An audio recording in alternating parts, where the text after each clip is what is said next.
Before we get today's show started, I want to ask you guys a question.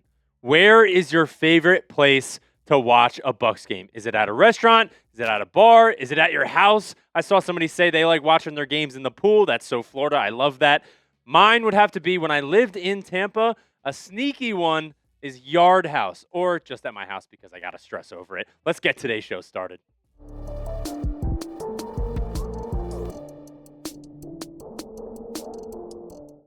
What's going on, Bucs fans? You're watching Bucs Breakdown presented by Prize Picks. On today's show, we're going to be talking about a double dose of good news that we got in the offseason. Going to talk about what Jason Licht talked about on the podcast, as well as Ronde Barber. But we got some good news, and it's very, very fitting that offseason. We need some good news after losing a couple guys in free agency and just in general. Everyone needs good news, right? So on today's show, Jason Licht gives some insight about what happened before the draft, in free agency, and everything like that from about March through April, and, how we could have landed a certain somebody in the first round of the NFL draft. And then Bucs legend gives praise on one of our draft picks. Exciting stuff to talk about on today's show. It's going to be a lot of quotes. We're going to talk about what Jason Licht had to say on the Pat McAfee show, actually. So bear with me. I may not be the best at reading, but even though my name is Reed, but let's go to what Jason Licht had to say on what was going on during free agency and during the NFL draft. Some insight on this. Going back to free agency when, the Raiders and Ravens trade didn't work out, I think that in some way, I'd like to think, helped us a little bit. I was a little afraid if the Raiders made that trade that, Spy Tech, he and I are very close. He was taunting me a little bit. Hey, we're sitting right in front of you. I know what you need. And then, Crosby goes back to the Raiders. Then the Ravens are sitting there again with their pick. And I know they love their edge rushers too. So that had me nervous. So, and they took Vega, which is an awesome pick. They need an offensive lineman. So maybe the fact that the Raiders signed Linderbaum helped us get Ruben. So we're all trying to help each other out here, especially people that are good friends. So thanks, Spy Tech. And speaking of Ruben Bain, we got our Ruben Bain Tampa Bain shirts on sale right now, chatsports.com/Bain. This logo I've shown to a bunch of people. They're not even Bucs fans. They're like, whoa, that's sick. I would buy that. So if you haven't already gotten your Tampa Bain shirts, they are $29.99. Very good quality, very soft. And it is, if you want a little bit of a size up, I would say get one size up because it's a little bit more of a tight fit, but it is a very, very nice shirt, and it's such a sick. His nickname is so sick, and I love it. So get your shirts today, chatsports.com/Bain. Make sure you get the offseason and in time for the season as well. Going back to what Jason Licht had to say, he said Hendrickson being signed by the Ravens, we were in on that a little bit, Felt a little bit, dejected at first, but now maybe it worked out in our favor. So not saying Ruben is better than Hendrickson. I'm just saying now we got our draft pick that we're all excited about. Everyone's excited about the new shiny toy. Now, this is interesting. My first thought was, oh, wow, they were in on Trey Hendrickson. Okay, because we know that they were kind of interested, with free agency and everything like that. We need an edge rusher. It's a big need in the offseason. So it's like, of course, when the big guy like Trey Hendrickson is available, we're going to try and get to him. So, but we didn't. Colts felt like they were close at one point. This is back on March 11th after Trey Hendrickson got signed by the Ravens. The Eagles got involved late, and then Tampa pursued, but on a short-term deal. So we wanted Trey Hendrickson. I mean, he's a little bit older of an edge rusher, can't stop the run as well. So we wanted him on a short-term deal, maybe 1 or 2 years. But then the Ravens swooped in and did a 4-year deal. Now, what does that mean in terms of, well, we could have gotten Trey Hendrickson. We know he's a proven guy in the NFL. Last season, 17.5 sacks. Not last season, but the season before, 17.5 sacks. We know who he is. So it's like, oh, dang, we missed on him. But we may have someone to thank for not getting Trey Hendrickson. Before I talk about that, Prize Picks is today's presenting sponsor. I love Prize Picks. If you haven't downloaded the app already, what are you doing? You're missing out on some fun times. Today's show is sponsored by PrizePicks, America's #1 sports picks app, as well as mine. The playoffs are going crazy for basketball right now. I'll show you a lineup in just a second. The baseball season is in full swing, and there's no better place to win some cash than with PrizePicks. PrizePicks is a great way to watch sports and win some money at the same time, which is why I have been using it since 2022. The app is super simple to use. Just pick more or less on a few player stats and lock in your lineup. And with the new social feeds feature, you can see this lineup that I have right here.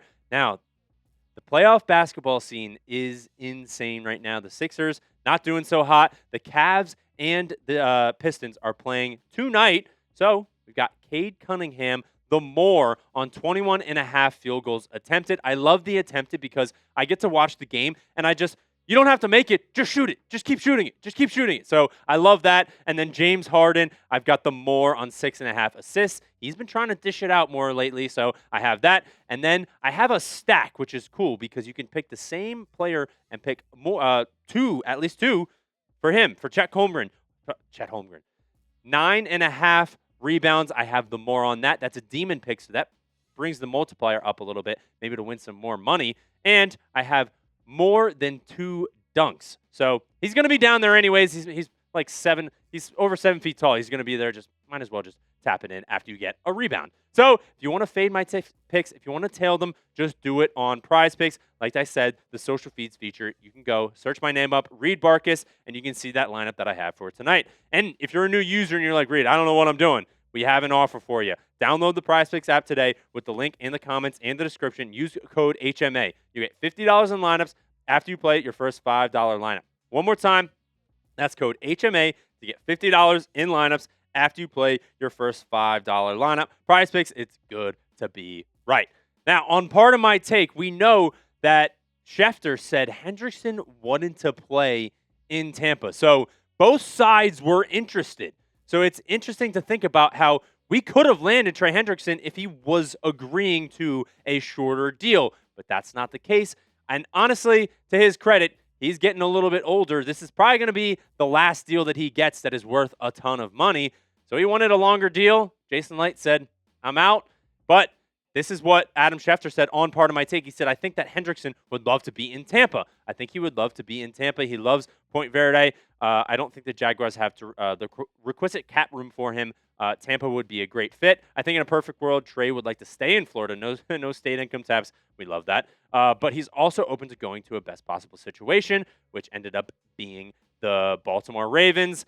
And the way that this went down for the failed Crosby trade is like every little step has like, oh, they don't go through with the Crosby trade, and the Raiders don't get these picks, and then the Raiders go with Fernando Mendoza, who they probably would have gone with anyways, and then they don't have to pick. Maybe they were to pick an edge rusher in before. So every little step landed us Ruben Bain Jr. So thank you so much to the Baltimore Ravens for bringing that deal to Trey Hendrickson. He goes to Baltimore. They fail that trade with Max Crosby, and then we ended up with our guy Tampa Bain. So let me know down in the comments section, are you happy that Jason Licht passed on Hendrickson to go get Tampa Bain? Give me a simple yes or no down in the comments section. And while you're down there, you'll see the link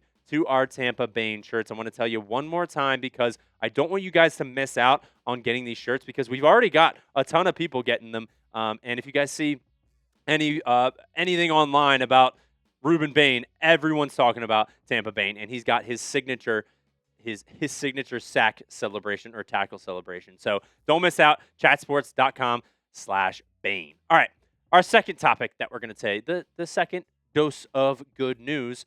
Bucs legend gives praise to Keionte Scott, our amazing steal of the draft. I will keep saying it. Got him in the 4th round, and I still don't know how we did that. But Ronde Barber was on his podcast talking about Keionte Scott and how he can just fit so well into this defense. And getting praise from from Ronde Barber is huge. So let's see what he had to say.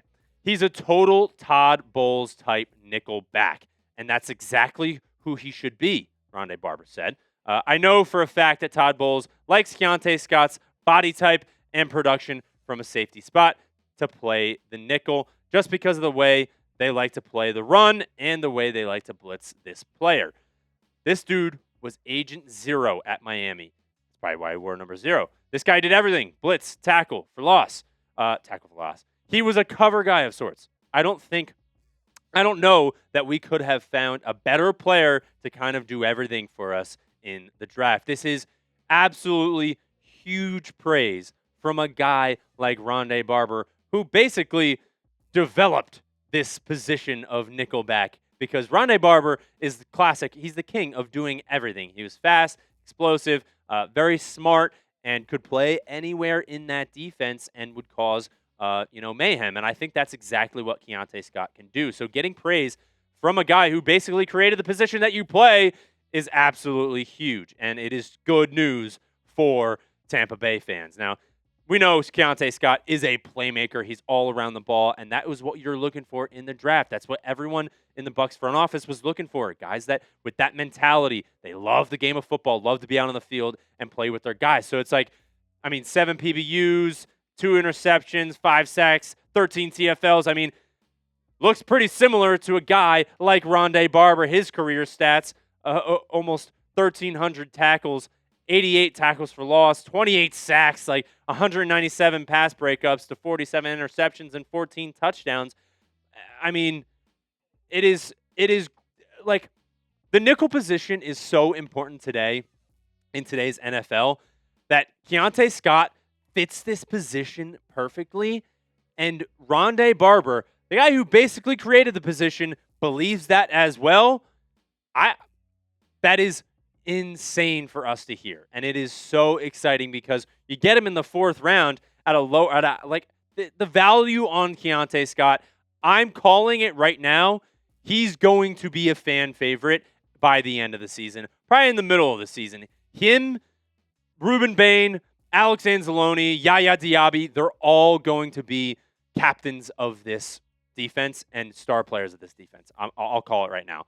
But I want to know, should Keionte Scott start at the nickelback position in 2026? Because we do have a couple options with Robert Parrish, Benjamin Morrison. If you want to bump Robert Parrish out to the outside and rotate Benjamin Morrison in and stick Keionte Scott in nickelback, I would love that, honestly. So let me know if you would like that. Type S for start for him in the nickel, or type R for rotate. You'd rather have Robert Parrish in there, Benjamin Morrison on the outside, and just sort of rotate Keionte Scott around that secondary because he can play almost every position back there. All right, thank you guys so much for watching to the end of today's show. I really appreciate it. Don't forget to get your Ruben Bain shirts right now. I'll have the link and in the description and the comments of today's show. And while you're down there, make sure to hit the sub button, because if you made it to today's show or the end of today's show, means me and producer Jeremy are doing something right. And you guys love the Bucs as much as I do. And you get free Bucs content all off season long. And as always, fire the cannon.